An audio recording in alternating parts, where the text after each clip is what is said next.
Sonoma Mountain High Schools. In partnership with Friends of the Petaluma River. Our undertaking. A riparian habitat restoration project on the Petaluma River. We are going to plant over 30 trees and shrubs. Shady trees that future generations can picnic under. Or sit and enjoy the shade.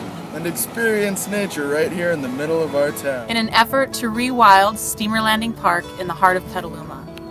This project will have a lasting impact on our community and Petaluma River system. The sustainability project was inspired by PG&E and the sponsorship of the We Share Solar suitcase program. We're building standalone solar electric suitcases that are going to energy-poor regions in Kenya. Thank you for the opportunity to make the world a better place. Think locally, act globally.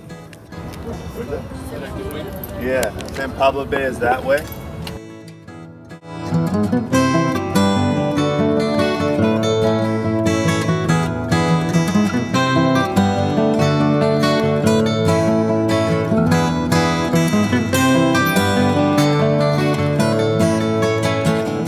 Asante Sana.